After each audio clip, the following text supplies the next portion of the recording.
If you're an early career job seeker, everywhere you look, the headlines are terrifying. Tech executives and economic reports are screaming that AI is going to wipe out half of all entry-level corporate jobs over the next few years. It's enough to make you want to throw up your hands and quit. But here's the thing with the job market analysis that is leading to those scary headlines. They are relying on guesswork and fear. I didn't want to guess. So I did what any data professional does. I pulled the actual data to see what is happening in the real world. Let's dive into the data together and map out the blueprint you need to stop wasting time on crowded job boards, beat out overqualified competitors, and land a great role in an industry that is actively looking for you. Today on Art+Science.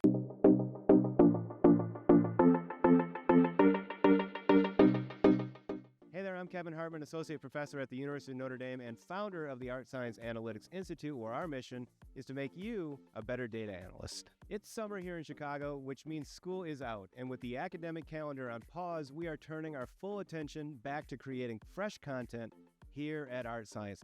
Thank you to everyone who has been diving into our video archive. We are incredibly excited to fire the content machine back up, starting with a brand new series today.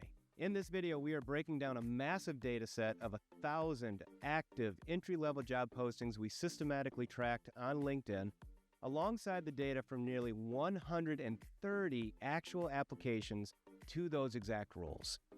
What we found completely caught me off guard. We are kicking off a 4-video series to look past the terrifying headlines and show you how to navigate the entry-level job market in a smart, data-driven way. Because despite the panic online, AI isn't destroying entry-level jobs. It has done something else entirely.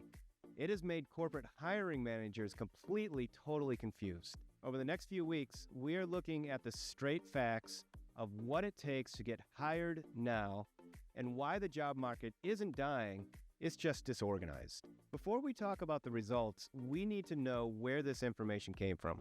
We didn't just look at a few job boards and make assumptions. We scraped the full text of 1,000 job postings marked as entry-level on LinkedIn. Then, we ran a text analysis process through the descriptions. We also collected the data LinkedIn had on the applicant pool, nearly 130,000 applications, to see exactly who is competing for these paychecks. If you think you need an advanced degree in machine learning to get an entry-level job in 2026, we have some incredibly good news for you. When we analyzed the skill requirements for these roles, the results were completely unexpected if you're listening to all the AI panic online. Here's how the required skills for these jobs shook out. Excel was specifically mentioned in nearly 2/3 of all entry-level postings. Social media fluency was mentioned in about 40% of listings. CRM understanding and capabilities like Salesforce or HubSpot clocked in at 30%. SEO, SEM understanding sat at around 20%. And what about advanced AI development? Building algorithms, machine learning models? Only 2%, just 20 of the 1,000 job postings even mentioned it. Clearly, your first job today isn't about building the robots. It's about using basic, everyday tools like spreadsheets, customer data sets to keep a business running. These basic tools are your ticket into the game. If you can use Excel and navigate a CRM platform, you have the baseline skills the market is actively searching for. So if companies still desperately need people who know the basics, why does it feel so impossibly hard to get a junior role right now? This is where the real twist comes in. It's not because a piece of software stole your job. And it's not that the jobs don't exist. After all, we just looked at 1,000 active postings. The problem is that companies are suffering from planning paralysis. Technology is moving so fast that hiring managers have little to no idea what their business will look like 12 months from now. Because HR departments don't know how to cleanly define what a beginner workflow looks like anymore, they've stopped treating entry level like a professional training ground. Instead, entry level has just become a price point. It's a discount budget code. They post a job at a low salary tier to see who they can get. And because they are posting these roles as a price point rather than an experience level, something wild is happening. These jobs are there but the applicant pool is being overwhelmed by overqualified professionals. Stressed out managers, directors, and people with years of experience are applying for these roles, willing to take a pretty massive pay cut just to secure a stable paycheck. So you, the newly minted graduate looking to break into the market for your first corporate job, you aren't struggling because companies don't need human analysts or human entry-level people any longer.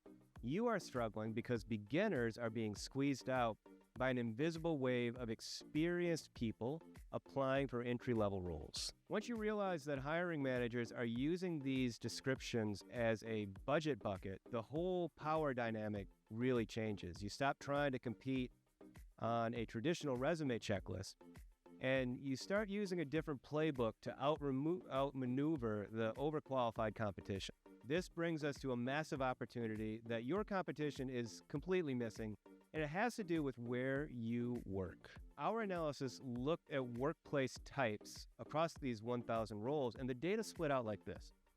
On-site, fully in the office, nearly 60% of roles. Hybrid, a little over 25% of roles. And remote, only around 17 to 15% of roles. This means that over 80% of entry-level jobs require a physical office presence. Many entry-level candidates are looking for jobs that are 100% remote. This is a huge, huge mistake.